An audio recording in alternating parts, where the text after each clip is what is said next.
Welcome, viewers, to the Saturday, September 14th edition of 284 News. I am Jacques Wooding, bringing you our top stories from this week. Thank you so much for joining us. Residents of Virgin Gorda voiced their frustrations at the island's community meeting on Saturday, September 7th, regarding the ongoing healthcare challenges plaguing the sister island. Kamal Haynes has the details.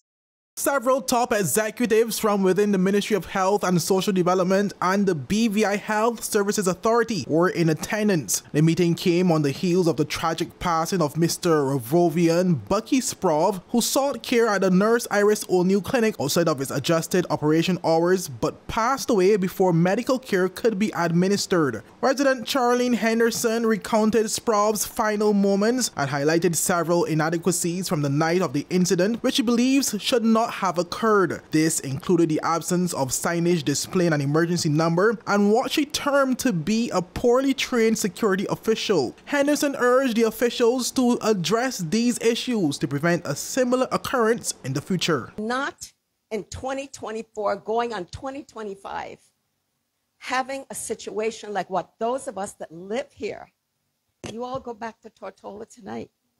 Those of us that are members of this community, if we get sick at night, we got to depend on Speedy's, the George's family, or like a Elton that we know to get us off island. And when they went to the clinic, the security guard met them and said it's closed. And in the olden days, before the new clinic was built, there was always a sign out on the doors at the old clinic with an emergency number. This new building, and I'm not trying to offend anybody, but we're all walking this earth, and it's not about politics. It's about humanity. And the guard was not trained. And there was no sign on the outside saying, this is the emergency number. In response, Dr. June Samuel, Acting Chief Executive Officer of the BVI Health Services Authority, acknowledged the concerns and assured residents that several corrections had been made following the unfortunate incident.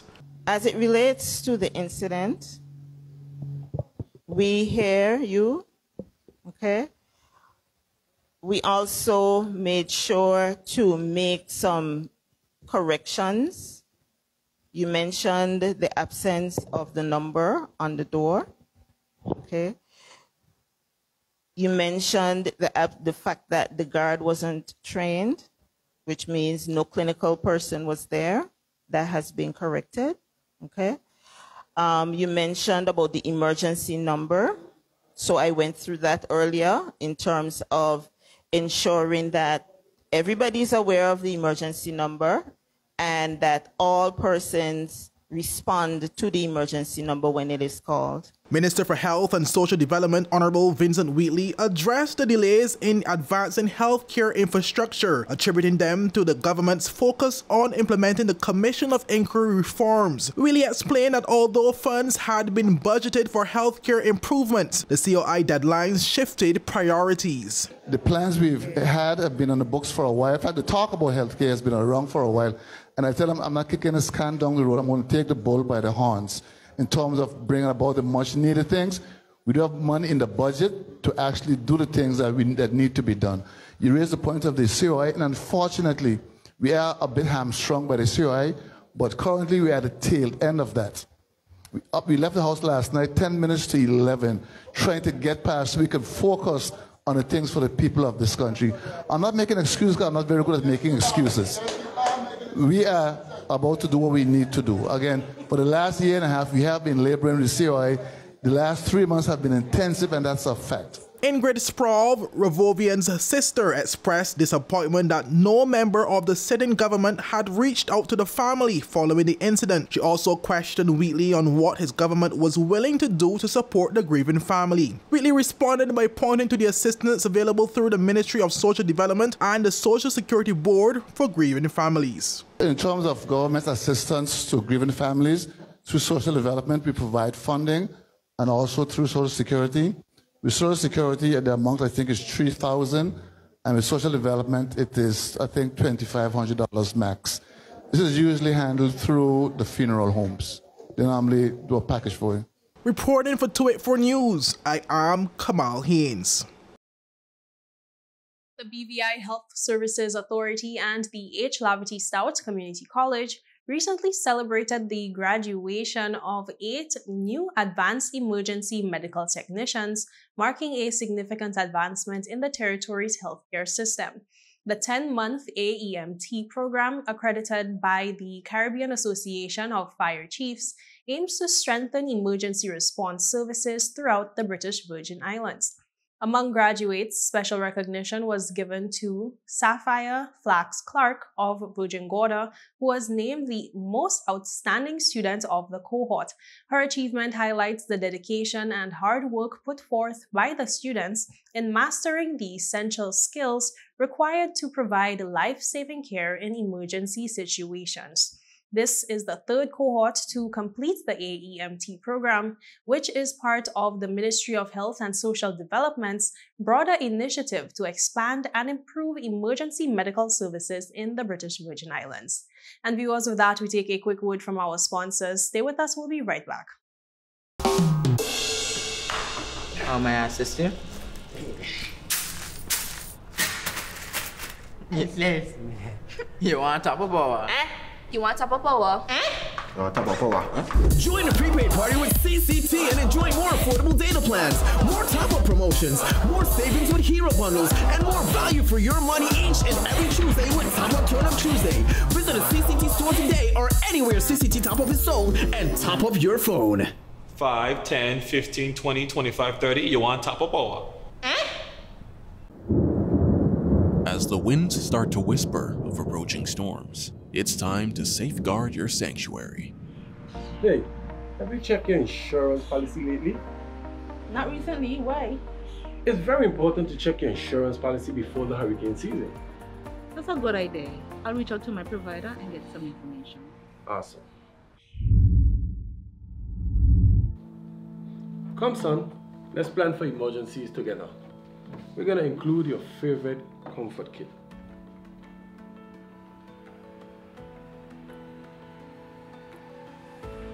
Thanks, Dad. That makes me feel safer.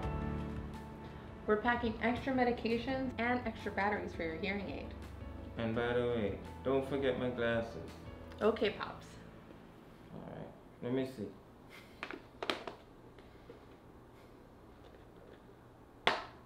Okay.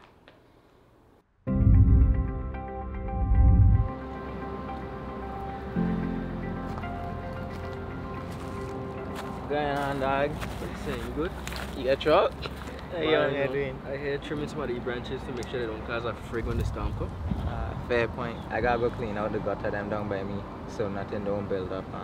You know how that could go sometime. Makes sense. That sounds good. We gotta be prepared. Facts. Sometimes we get off track, but that's okay. Yo, thanks for chilling with the dog today, you know. Man, anytime, you know I got you. Yeah, but the place so damn hot now. And you know the old people them say when it's so hot, a storm somewhere out there coming. Listen, I rebuke that in the name of great God of the universe, okay? Let me move these stuff so they don't cause a problem. Alright, me want my neighbor window get knocked out at all, Mr. Remember, we're in this together. Reach out to your community, lend a hand, and shield each other from the storm's challenges. A message from the Department of Disaster Management and 284 Media. Welcome back and thank you so much for staying with us. The territory is setting its sights on enhancing air travel connections following a high-level meeting between government officials and WINAIR's Chief Executive Officer. Minister for Works Honorable Kai Reimer revealed in a recent interview that the courtesy visit was prompted by WINAIR's growing interest in the BVI market. It was a pleasure having him and his team visit the BVI, and the visit basically was a courtesy call. They came, they have seen the numbers with the demand for destination BVI, and they just wanted to come have a conversation and to basically understand, what is happening, where the tourists are coming from, how they can better enhance the service, how we can collaborate more, and see how best the travel experience would be superb with WINAIR and in and out of the BVI. WINAIR is a growing company. They have just received their third ATR 42. They did an inaugural call with their first ATR, I think about a year ago, and they continue to grow, and they want to see how best they can do more within the territory. The talks were centered on potential collaborations to improve air travel experiences from and to the British Virgin Islands. WINAIR, which recently acquired its third ATR-42 aircraft, is exploring ways to expand its services in the territory. They have many interline agreements with different airlines throughout the world. They have like KLM, they have I think Virgin, JetBlue, Air France, and they connect through to St. Martin and the rest of the world. So they want to see how our market would help to complement what they are trying to do.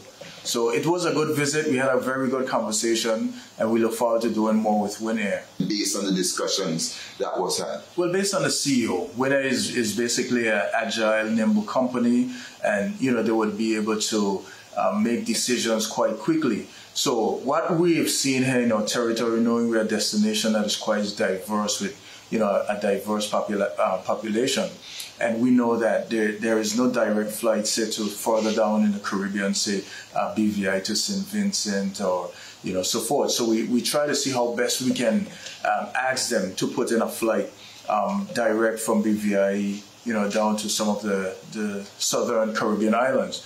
We also talked about having a direct flight from St. Martin to Virgin Gorda. We know that the demand for Virgin Gorda is quite high, and it would be easier when you have some guests coming from, say, Europe and those different countries, so that they can fly directly into Virgin Gorda, and they have the appliance that can do that. So those are some of the discussion that we had. The meeting, which included representatives from the BVI Airports Authority and the Tourist Board, also addressed infrastructure improvements. Minister Reimer emphasized the need to enhance the territory's airport capabilities, particularly in highlight of recent weather-related flight cancellations to affect the territory. As the BVI approaches the fourth quarter, officials are optimistic about the uptick in visitor arrivals, partly attributed to direct flights from American Airlines. The government is keen on capitalizing on this demand by improving air access to the islands.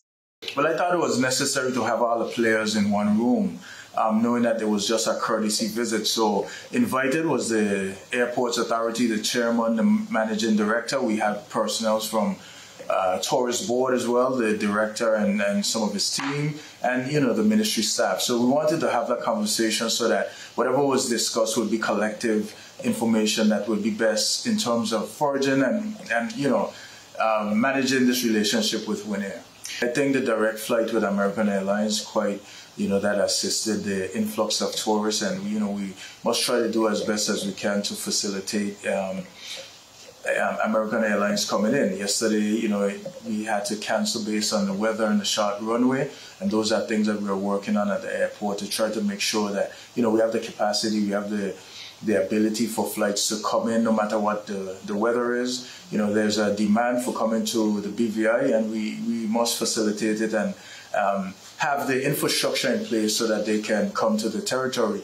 We see a lot of different islands building up their infrastructure to accommodate passengers' final destination being the BVI, whereas we can be able to have those travelers come directly here. And that is what we're working with the Airports Authority, the board, and moving forward in that direction. Meanwhile, our team recently joined the JOYCE Samuel Primary School to celebrate World Afro Day. World Afro Day is a global day of celebration and liberation for Afro hair and identity, endorsed by the UN Office of the High Commissioner for Human Rights. It is celebrated annually on September 15th, which is this Sunday. Here's a sneak peek at the special report filed by the staff and students. Today, we delve into the insightful stories of Afro hair. Join us as our staff share their journeys, cultural diversity, and challenges of Afro hair. Join us as we celebrate the curls and cause and cultural diversity. Happy Afro Day! Your first question will be based on personal experience. Can you share your personal journey embracing your natural hair? Well, it took a while for me to embrace my hair. When I was very small, around your age, my hair was straightened at a very young age because it was too hard to manage all the time. So eventually this became like everyday life for me. And so I was like, yeah, straightened hair is normal. I'm supposed to straighten my hair. Until later on as an adult, I was like, okay, this is too much. Even though they said my natural hair was too much, my straightened hair was also too much. So that's when I decided to do the big chop when I was actually an adult, because I went through all of my primary school and my high school years with straightened hair. So when I became an adult and I could make my own decisions, I decided to cut all of my hair off and start from scratch again. Interesting. How do you think World Afro Day helps in celebrating cultural diversity? I think it helps by just including and incorporating like the natural elements of our culture, encouraging more people to come out into the spotlight and wear the hair that we're given and wear the hair that we're growing ourselves. Nice, thank you. Challenges. Have you faced any challenges because of your Afro hair? If yes, how did you overcome them? Challenges? I would more so say length retention, because especially with having natural hair, as a child, my hair was doing its own little thing. It wasn't really growing as much as I wanted it to. So the main challenge that I faced was more of finding the products that work for my hair and my hair type, my hair texture, and finding things that would work for me to make sure that my hair grows to the length that I want it to be. Is there anything else that you'd like to say? I'm never straightening my hair again. How long have you been having your natural hair? If I tell you that, you'll know how old I am. But it's been a very, very long time. Okay. Your next question will be on cultural significance. How do you think World Afro Day helps in celebrating cultural diversity? I believe that Afro Day helps us all to embrace who we are.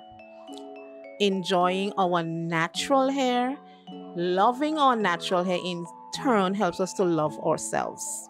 Hi, my name is Kiana Leslie, and I just want to send a positive note. Embrace your natural hair, love your natural hair, and don't feel embarrassed about it. Stay tuned to all Twitter media platforms for the release of the full program. And viewers, with that, we take a quick break, but stay tuned because there is more when we return. The wait is over! CCT Fire is here! Experience ultra-fast downloads, seamless streaming, and even more reliable connectivity on an all-new fire-blazing super-fast CCT Fiber network.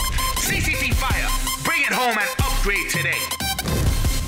Welcome back and thank you so much for staying with us. Adrian Thomas of Elmore Stout High School recently represented the territory at the 2024 CTO Tourism Youth Congress in the Cayman Islands. More in this report.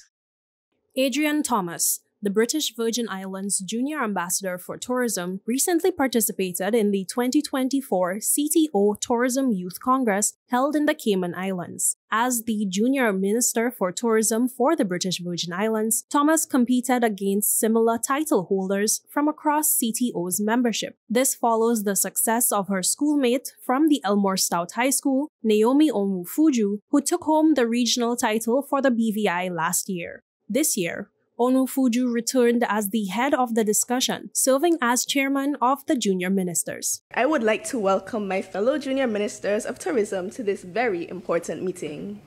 The first topic that will be discussed is adventure tourism. Your ministry has recently reached a milestone with the completion of an innovative adventure tourism project. Crafted in partnership with various industry stakeholders, this initiative seeks to elevate the holistic well-being of visitors to our destination, encompassing physical, mental, and spiritual dimensions. As Junior Minister of Tourism, present this transformative endeavor to your esteemed colleagues, Explain 3 key pathways through which this initiative is poised to fulfill its objectives and revolutionize tourism in your destination. Although Thomas did not win top prize, she delivered an exceptional presentation on areas where she believes the Virgin Islands government should invest to improve the territory's tourism product. In the prepared topic section of the competition, Thomas's presentation focused on enhancing the territory's appeal for solo travelers. Imagine wading through pristine, crystal clear waters, breaking gently onto our majestic white and yellow sand beaches before ascending our many lush peaks and emerging into breathtaking panoramic vistas of our surrounding isles. These are but a few of many secrets to explore and enjoy while visiting the lovely Virgin Islands. And these secrets what makes traveling to our destination so appealing to solo travelers.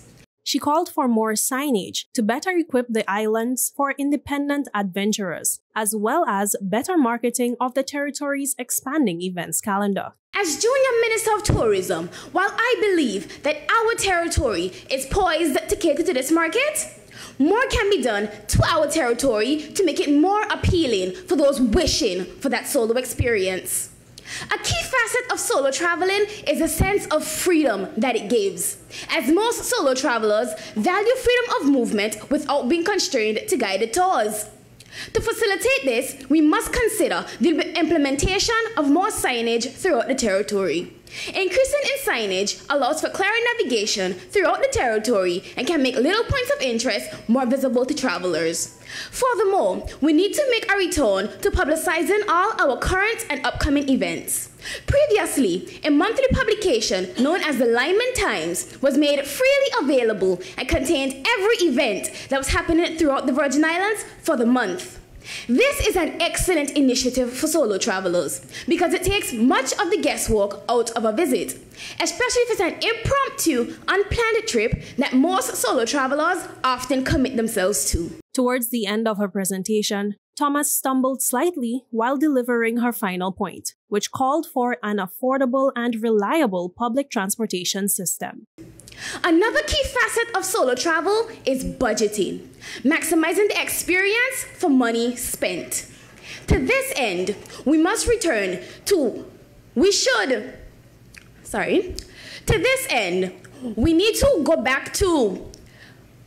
need to rely on a more affordable and public transport system here in the Virgin Islands. All our current methods of traversing the territory are reliable and expensive, because they are not visibly broadcasted or posted for travelers to easily access. The implementation of more bus routes, signage, and fixed affordable rates for travel can not only make it easier for solo travelers to explore, but also locals. With global tourism expected to return to pre-pandemic levels this year, we must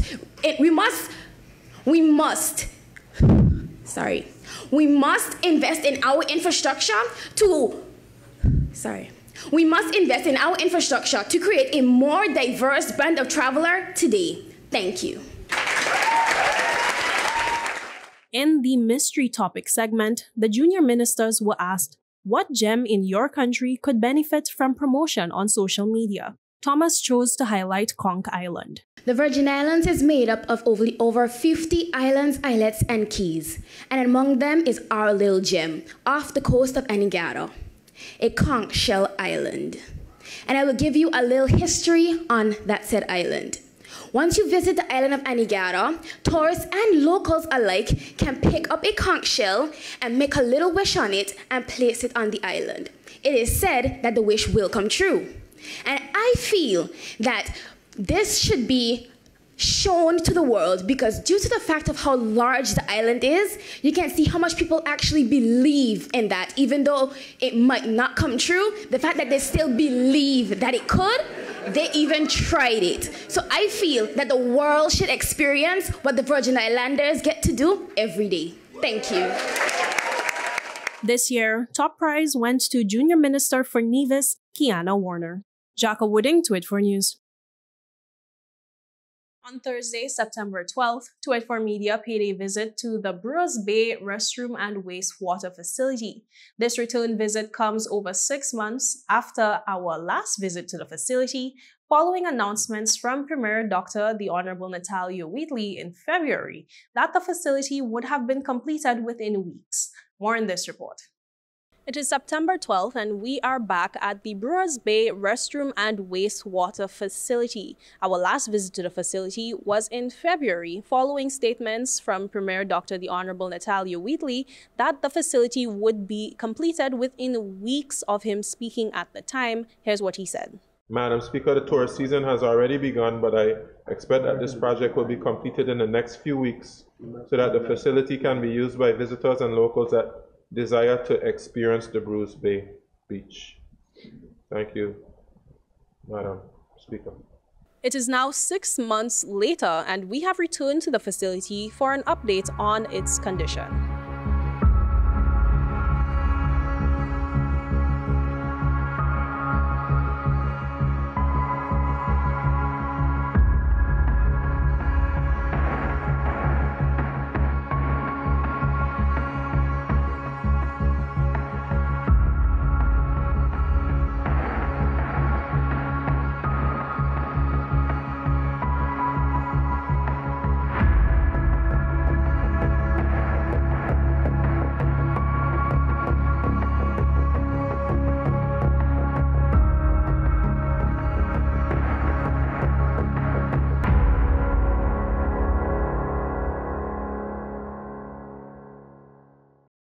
Meanwhile, in sports, the British Virgin Islands men's senior football team registered their second consecutive loss in the CONCACAF Nations League group stage, falling 2-0 to St. Kitts and Nevis on Tuesday, September 10th.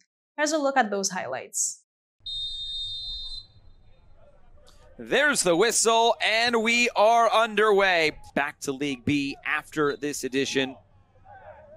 They are the resounding favorites in this group. There is no doubt about it.